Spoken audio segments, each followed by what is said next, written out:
Assalamualaikum everyone, welcome back to Regal Biology with Khadija. Today the topic of our discussion is how to check antimicrobial activity. Suppose you have synthesized some new drug or new nanoparticles from extract and you want to check that either they have antimicrobial activity against our uh, respective pathogen or not. For that reason, you need to test whether it can kill that specific pathogenic bacteria or fungi or not. Which method will we use? Kirby-Boyd diffusion method or Agarwal diffusion method? Which one is best to use? Often students get confused about this question, and in today's video, I will explain about in detail that which method is best for you to use in your laboratory experiment. Concentration की ये medicine अगर use करें तो वो effective होगी, तो वो भी आप इन वेल्स के अंदर उसी कंसंट्रेशन की सॉल्यूशन को बना के ऐड कर सकते हैं. बस want to check that which antimicrobial drug will be best for your patient. और आप उस ऑप्टिकल डेंसिटी को अगर फॉर एग्जांपल जो भी आई है आप उसको 0.5 के अकॉर्डिंग सेट कर सकते हैं. किस तरह सेट करते हैं वो मैं अभी आपको डिटेल में बता देती हूँ. Which concentration of your newly synthesized drug is effective or not? You can also check this only on by Agarwal diffusion method. 0.5 मैकफॉर्लैंड standard के अकॉर्डिंग काम करना होता है ताकि हमारे पास जो रिजल्ट्स आए वो ऑलमोस्ट सेम आए. तो ये तो था 0.5 मैकफॉर्लैंड स्टैंडर्ड बनाने का तरीका. ये तब जब आपके पास 0.5 मैकफॉर्लैंड स्टैंडर्ड लैब में अवेलेबल नहीं है. There is not very much difference between these two methods. Only at step 4 there will be a difference. In Kirby-Boyd disc diffusion method you will be using a disc, while in Agarwal diffusion method you will be using your newly synthesized drug to test. So there is not much difference in the whole protocol. So we will discuss about the methodology step by step, and at step 4 I will tell you that what is the difference between these two methods and which one is best for you to use in your laboratory experiment. If the antimicrobial compound is effective, it means there will be no growth and a clear zone of inhibition will be formed. It means that antimicrobial activity is present and the drug is very effective. The larger the zone of inhibition is, it means the antimicrobial activity is very greater. These two methods may be called as antibiotic sensitivity test, antimicrobial sensitivity test, or antifungal sensitivity test. What is the principle?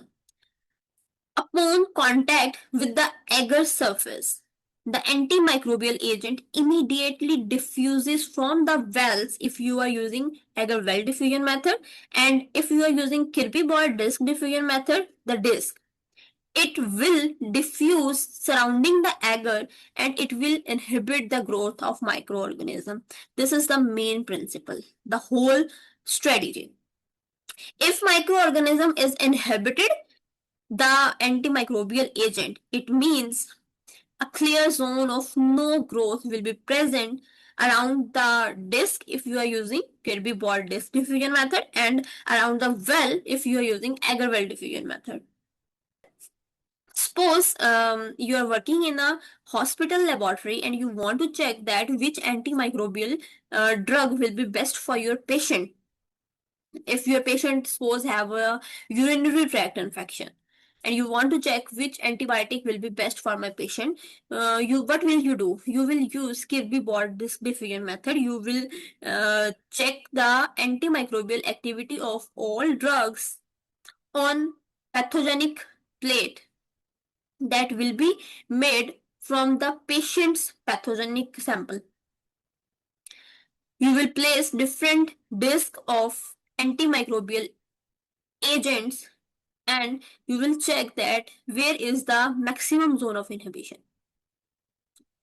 It means that Kirby-Boyd disc diffusion method is used to check the already prepared medicine against pathogens.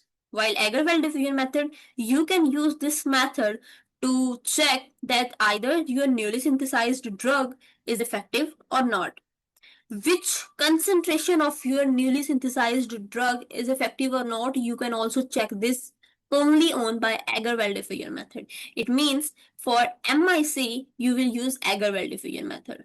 So method in this methodology, all material required will be same except using discs in Kirby-Ward disk diffusion method and using your newly synthesized medicine or nanoparticles in Agarwal diffusion method.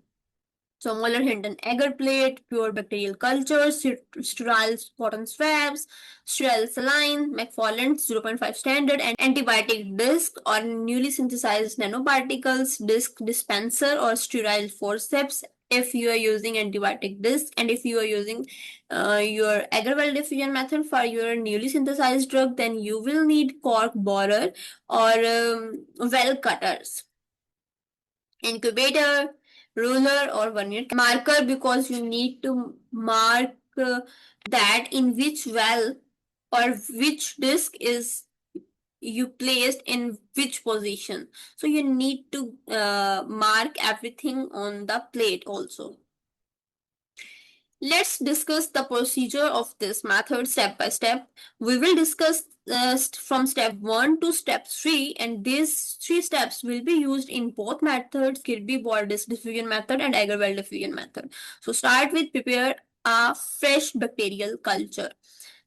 Now, why it need to be fresh bacterial culture? We need bacteria in their log phase. We know there are 4 phases of cell cycle, like lag phase, log phase, stationary phase, and death phase. If you are using your experimental pathogenic culture in lag phase, stationary phase, or death phase, it will affect the results. So we need to get bacteria in their log phase. It means cells multiply with exponential rate. For this purpose, what you will do? You will prepare a fresh solution from taking a sample from stock solution, or you will be using a specimen or sample from your patient directly.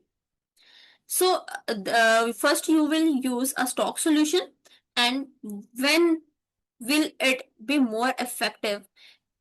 You will choose the specific media for growing that microbial culture. Either it's a gram-positive bacteria, gram-negative bacteria, or which media is best.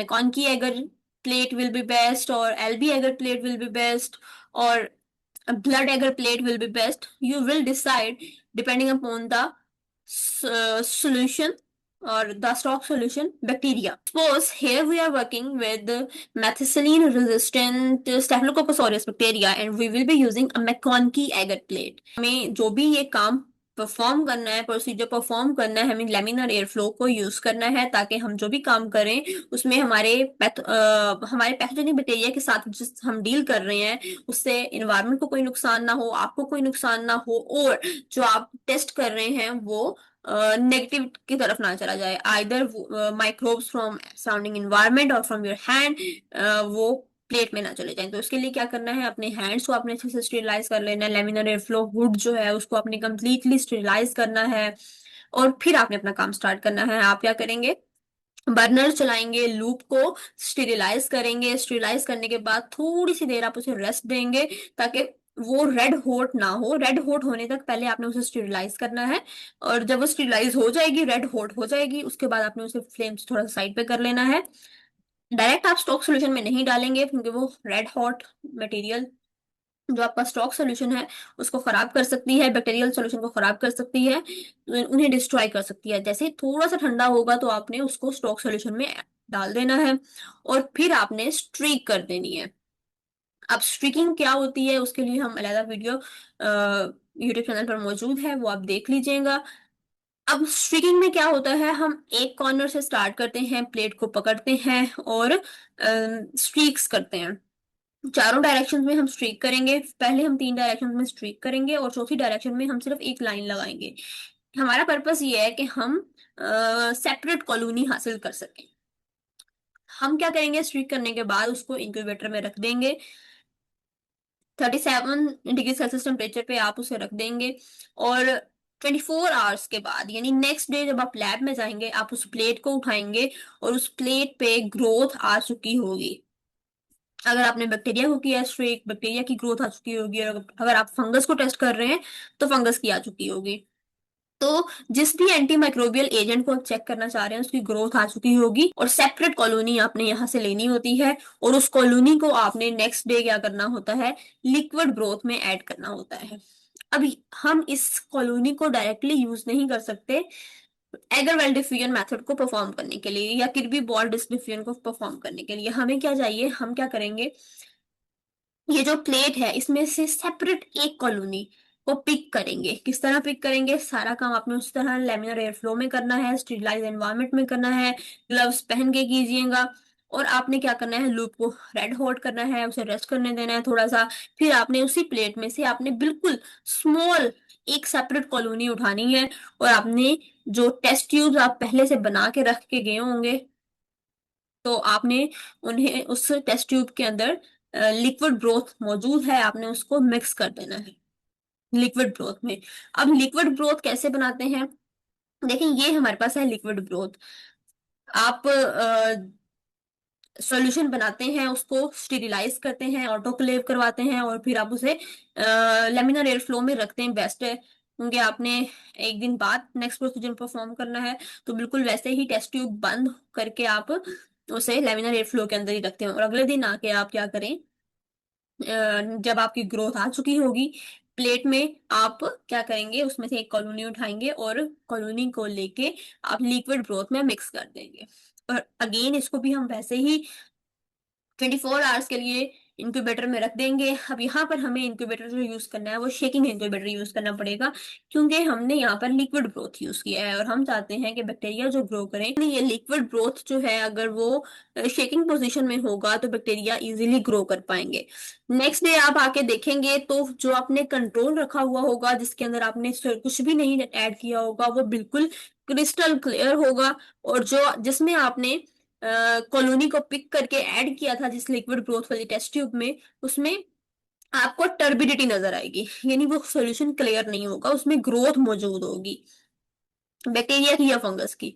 तो आपने वही test tube लेनी है, 2.5 मैकफॉर्लन standard के according काम करना है। देखो, जब भी हम लैब में काम कर रहे होते हैं तो हमें अपने एक्सपेरिमेंट्स को एटलीस्ट 3 टाइम्स कहा जाता है रिपीट करें, अपने रिजल्ट्स को वेरीफाई करें आइदर के रिजल्ट सेम आ रहे हैं या नहीं।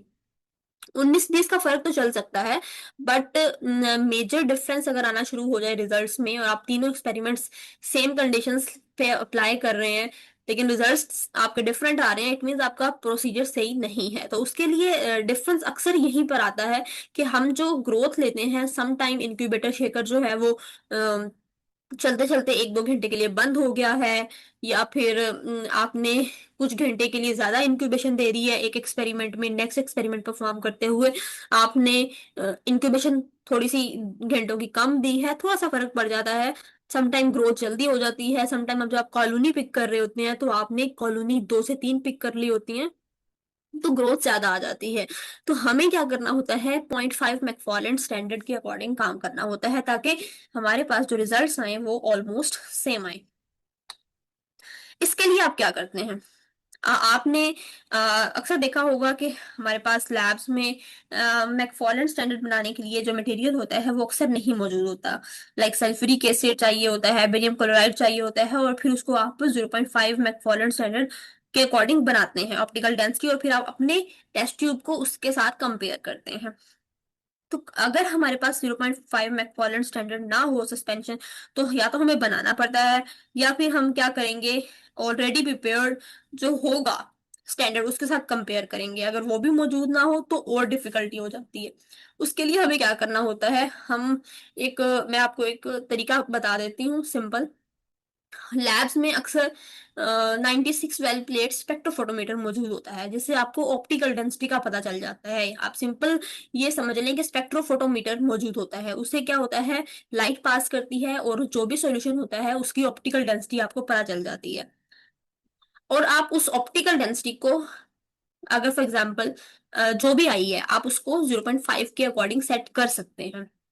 किस तरह सेट करते हैं वो मैं अभी आपको डिटेल में बता देती हूँ। फर्स्ट आप वही टेस्ट ट्यूब लेंगे, उस टेस्ट ट्यूब में से सॉल्यूशन को पाइपेट से पिक करेंगे और उसे हम 96 वेल कल्चर प्लेट जो है उसके अंदर ऐड कर देंगे। सारा प्रोसेस अगेन बेटा आपने प्रॉपर स्टीराइज्ड एनवायरनमेंट में करना है और उस प्लेट को उठा के आपने स्पेक्ट्रोफोटोमीटर के अंदर रख देना है। रिजल्ट्स आ जाएंगे ऑप्टिकल डेंसिटी की फॉर्म में। सपोज करें ये जो सॉल्यूशन है, ये जो आपने लिया था, इसकी ऑप्टिकल डेंसिटी आई है 1.4। इसका मतलब ये है कि बैक्टीरिया की ग्रोथ 0.5 नहीं है, जो कि हमें चाहिए 1.4 है। तो आप कैसे कन्वर्ट कर सकते हैं? सपोज करें आपने मोलर हिंटर एगर प्लेट्स के ऊपर जो स्वेबिंग करनी है, जो आपने पूरा बेड बिछाना है बैक्टीरिया का या फंगस का, तो उसके लिए हमें जो ओरिजिनल सोल्यूशन चाहिए, जो 0.5 मैकफॉर्लैंड सोल्यूशन चाहिए, वो 2 ml चाहिए। सपोज करें आप 2 ml टोटल सोल्यूशन बनाना चाहते हैं बैक्टीरिया का जिसकी ऑप्टिकल डेंसिटी 0.5 हो या जो 0.5 मैकफॉर्लैंड स्टैंडर्ड के इक्वल हो, तो आप क्या करेंगे, 0.5 को डिवाइड करेंगे 1.4 से, जो आपकी ऑप्टिकल डेंसिटी आई है, और आप उसको मल्टीप्लाई कर देंगे 2 के साथ, क्योंकि आप 2 ml सोल्यूशन बनाना चाहते हैं। जो भी आंसर आएगा, लाइक आंसर आया 0.7 ml, इट मीन 700 माइक्रोलीटर। आप पाइपेट को यूज करते हुए 700 माइक्रोलीटर आप किस वाली टेस्ट ट्यूब से लेंगे? इस टेस्ट ट्यूब से। जिस टेस्ट ट्यूब की ऑप्टिकल डेंसिटी 1.4 है, उस टेस्ट ट्यूब में से माइक्रो पाइपेट को यूज करते हुए आप 700 माइक्रोलीटर लेंगे और एक फ्रेश टेस्ट ट्यूब जो स्टेरिलाइज्ड होगी उसके अंदर डाल देंगे। जो टोटल सोल्यूशन बनेगा वो 2 ml बनेगा, लेकिन उसमें से 700 माइक्रोलीटर जो है वो आपकी 1.4 ऑप्टिकल डेंसिटी वाला सोल्यूशन होगा, और जो रिमेनिंग आपका है 1300 माइक्रोलीटर। 1300 माइक्रोलीटर आप सैलाइन सोल्यूशन डालेंगे या लिक्विड ब्रोथ डालेंगे और टोटल सोल्यूशन बना लेंगे आप 2 ml। तो इस तरह आप कैलकुलेट कर सकते हैं optical density. V1 is equal to C2V2। Simple dilution formula use करेंगे तो आपके पास आ जाएगा। तो ये तो था 0.5 मैकफॉर्लैंड स्टैंडर्ड बनाने का तरीका। ये तब जब आपके पास 0.5 मैकफॉर्लैंड स्टैंडर्ड लैब में अवेलेबल नहीं है। Next is we will discuss about the procedures. Next step, step 3, हम क्या करेंगे, मोलर हिंडर एगर प्लेट को इनोकुलेट करेंगे। यानी हमने जो प्लेट्स बना के रखी हुई हैं उसके ऊपर यही जो हमने अभी सॉल्यूशन बनाया है 0.5 मैकफॉर्लैंड स्टैंडर्ड का, उसके ऊपर हम क्या करेंगे, बेड बिछाएंगे उस बैक्टीरिया का। अब जो हमने एगर प्लेट बनाई है उसको जब हमने स्वेबिंग करनी है या हमने पूरा बेड बिछाना है तो हमें चाहिए स्टीराइल स्वैब्स। आप कैसे हासिल कर सकते हैं? कॉटन स्वैब्स को आप जस्ट एल्यूमिनियम फॉइल में रैप करें और उसे ऑटोक्लेव करा लें, वो आपकी स्टीराइल स्वैब्स बन जाएंगे। या फिर स्टीराइल स्वैब्स लैब में अवेलेबल भी होती हैं। आप क्या करेंगे, उसी स्टीराइल स्वैब को लेंगे और सारा प्रोसेस अगेन बता रही हूँ, आपने बहुत ही स्टीराइज एनवायरनमेंट में करना है। आप डिप करेंगे अपने स्टीराइल स्वैब को जो उस सॉल्यूशन में जो भी आपने बनाया है जिसकी ऑप्टिकल डेंसिटी अब 0.5 मैकफॉर्लैंड स्टैंडर्ड है। आप क्या करेंगे, स्वैप कर देंगे। सारी डायरेक्शंस में आपने स्वैप करना है, पूरी प्लेट पे स्वैप करना है, कॉर्नर्स पे स्वैप करना है। आपने इन सिंपल वर्ड्स कंप्लीट अच्छे से बेड बिछा देना है बैक्टीरिया का, ताकि जब आप उस पे एंटी माइक्रोबियल टेस्टिंग करें तो ग्रोथ जहां पर नहीं हुई, इसका मतलब ये होना चाहिए कि वहां पर बैक्टीरिया की ग्रोथ इसलिए नहीं हुई क्योंकि आपने एंटी माइक्रोबियल एजेंट या डिस्क यूज की है, ना कि इस वजह से नहीं हुई कि आपने स्वेबिंग अच्छे से नहीं की। इसका मतलब ये कि आपने बेड अच्छे से बिछाना है। यानी बैक्टीरिया का जो बेड है या बैक्टीरिया पूरी प्लेट पे आपने अच्छे से स्वैब करने हैं। सारी डायरेक्शंस में प्लेट को रोटेट करते हुए आपने अच्छे से स्वैब कर लेना है, एजिस पे भी स्वैब करना है, और फिर आपने प्लेट को कुछ मिनट्स के लिए रख देना है ताकि जो आपने बेड बिछाया है वो ड्राई हो जाए। फौरन आपने नेक्स्ट प्रोसेस स्टार्ट नहीं करना। यहां तक का सारा प्रोसेस सेम था, कोई डिफरेंस नहीं था। अगेन मैं स्टेप्स दोबारा बता देती हूँ। सारा का सारा प्रोसेस आपने लेमिनर एयर फ्लो के अंदर करना है, कंप्लीटली स्टेरिलाइज एनवायरनमेंट में करना है। नेक्स्ट आप स्वेबिंग करेंगे। देखिए स्वेबिंग आप इस तरह स्टेराइल स्वैब को यूज करते हुए करेंगे, ग्लव्स पहन के प्रॉपर। आप 60 डिग्री सेल्सियस के एंगल के साथ अपनी प्लेट को रोटेट करते रहेंगे और पूरी प्लेट आपने अच्छे से स्वैप करनी है। और फिर आपने अपनी प्लेट्स को रख देना है ताकि जो प्लेट है वो थोड़ी ड्राई हो जाए। यहां तक का प्रोसेस अगेन बता रही हूँ, दोनों मेथड्स के लिए बिल्कुल सेम है। नेक्स्ट, नाउ डिफरेंस आता है Kirby Bauer disk diffusion method और एगल डिफ्यूजन मेथड में। अगर हम बात करें डिस्क डिफ्यूजन मेथड की, तो उसमें स्टेप 4 में आपने एंटीबायोटिक डिस्क जो है वो रखनी होती है। प्रॉपर लेबलिंग करके आप प्लेट की बैक साइड पे लेबल कर देंगे किस पोजीशन पे आप कौन सी एंटीबायोटिक रख रहे हैं, और उसको आप क्या करेंगे, स्टीराइल फॉर्सेप्स को यूज करते हुए उन एंटीबायोटिक डिस्क को रख देंगे। या डिस्क डिस्पेंसर भी मौजूद होता है लैब में अक्सर, तो अगर आपके पास वो नहीं है तो आप स्टीराइल फॉर्सेप यूज कर सकते हैं। फिर आप उस डिस्क को थोड़ा सा, बिल्कुल स्लाइड सा प्रेस करेंगे ताकि वो बिल्कुल साथ चिपक जाए एगर के साथ। बिल्कुल लाइटली करना है आपने। और ये लाजमी ध्यान रखना है कि एंटीबायोटिक डिस्क, फॉर एग्जांपल एक प्लेट में आप 4 रख रहे हैं, तो उन चारों में जो डिफरेंस है, स्पेस है, वो इक्वल होनी चाहिए, ताकि जो जोन ऑफ इनहिबिशन बने वो एक दूसरे के साथ, यानी एक एंटीबायोटिक डिस्क का जोन ऑफ इनहिबिशन दूसरे के साथ ओवरलैप ना करे। इस बात का ख्याल रखना होता है आपने। तो ये है डिस्क डिफ्यूजन मेथड में। और एक दफा अगर आपने डिस्क रख दी है तो आपने उसे उठा के किसी और जगह पे दोबारा नहीं रखनी। इट मीन्स आपने लेबलिंग गलत कर दी है या डिस्क गलत जगह पे रख दी है तो आप अपनी लेबलिंग चेंज कर लें, लेकिन डिस्क को एक दफा अगर आपने एगर के ऊपर रख दिया है तो उसे दोबारा मत मिसप्लेस करें। Next, agar well diffusion method में क्या होता है, आपने वेल्स बनाने होते हैं, वेल कटर मौजूद होते हैं, कॉर्क बोरर मौजूद होता है, या फिर अगर ये ना भी हो तो एक देसी तरीका कार भी होता है, लाइक जो पाइपेट की टिप्स होती हैं, आप उन्हें स्टरलाइज करवाते हैं, ऑटोक्लेव करवाते हैं, तो आप उन्हीं टिप्स की जो हेड है, जो होल एरिया होता है जहां से आप अपनी पाइपेट के अंदर डालते हैं उस टिप को, उस होल को भी यूज कर सकते हैं एगर को वेल्स बनाने के लिए, एगर में वेल्स बनाने के लिए। तो आपने क्या करना होता है, उन वेल्स के अंदर नैनो पार्टिकल्स अगर आपने बनाए हैं आप उनको डाल सकते हैं, या आपने कोई न्यू ड्रग है उसको टेस्ट करना है तो आप उसका सॉल्यूशन बना के डाल सकते हैं। इवन अगर आप ये चेक करना चाहते हैं कि इस मेडिसिन की कितनी कंसंट्रेशन की ये मेडिसिन अगर यूज करें तो वो इफेक्टिव होगी, तो वो भी आप इन वेल्स के अंदर उसी कंसंट्रेशन की सॉल्यूशन को बना के ऐड कर सकते हैं। बस ख्याल ये रखना होता है कि जो सॉल्यूशन आप वेल के अंदर डाल रहे हैं वो वेल से बाहर ना निकले, यानी कि इतना ज्यादा नहीं डाल देना कि वो जेल के ऊपर तैरने लग जाए, इतना ही डालना है कि वो वेल के अंदर ही सैंपल रहे। फिर आपने कुछ टाइम के लिए उसे उसी तरह लेमिनार एयर फ्लो में पड़ा रहने देना है ताकि वो ड्राई हो जाए, यानी एगर जो है उसको डिफ्यूज कर ले। जो सॉल्यूशन आपने वेल के अंदर डाला है वो एगर अपने अंदर उसे डिफ्यूज कर ले, इतना टाइम देना है। फौरन जाकर आप उसे नहीं रख के आएंगे। अगेन हम अगर डायग्रामेटिकली देख लें तो दिस हेयर, मैं पाइपेट को यूज कर रही हूँ, पाइपेट की बैक साइड जो होती है, जो होल होता है, उसको बनाने के लिए मैं यूज कर रही हूँ। देखें यहाँ पर मैंने एक, ये प्लेट है, इसमें मैंने 5 वेल्स बनाए हैं एक सेंटर में, और 4 जो हैं वेल्स मैंने सराउंडिंग में बनाए हैं, और टिप को यूज करते हुए मैंने वेल्स बनाए हैं। और फिर उसको वेल जहाँ पे बनाया था उसको, उस जेल को मैं वहां से रिमूव कर रही हूँ। लुक, लेबलिंग प्रॉपर करनी है, और फिर आपने नैनो पार्टिकल्स अगर बनाए हैं तो नैनो पार्टिकल्स ऐड कर देने हैं। अगर आपने न्यूली सिंथेसाइज्ड ड्रग है तो वो आप इन वेल्स में ऐड कर देंगे। देखें यहाँ पर वेल्स में मैंने नैनो पार्टिकल्स ऐड किए हैं। और फिर आपने अपनी प्लेट्स को लेमिनार एयर फ्लो में पड़ा रहने देना है, स्टीराइल इन्वायरमेंट में पड़ा रहने देना है, जब तक के वेल्स में से ड्राई नहीं हो जाता। क्योंकि ये होता है कि हम डिस्क डिफ्यूजन मेथड जब यूज करते हैं तो हम इंक्यूबेशन देते हैं, प्लेट को इन्वर्ट करके रख देते हैं इंक्यूबेटर में। लेकिन अगर आप दूसरा मेथड यूज कर रहे हैं, अगर वेल डिफ्यूजन मेथड, तो आप वेल में मटेरियल डालते हैं, तो इसलिए चांस होता है कि वेल से मटेरियल जो है वो ऑपोजिट डायरेक्शन में बह जाएगा, तो उसके लिए आप प्लेट को वैसे ही रहने देते हैं, उसे इन्वर्ट नहीं करते। आप इंक्यूबेट करेंगे 37 डिग्री सेल्सियस पे फॉर 16 to 18 आवर्स, और अगले दिन आकर आप सुबह अपने जोन्स को मेजर कर लेंगे। ये स्टेप सेम है, ओनली स्टेप डिफरेंस जो है वो स्टेप 4 पे ही आया था, बाकी सारे स्टेप्स जो हैं दोनों मेथड्स में सेम रहते हैं।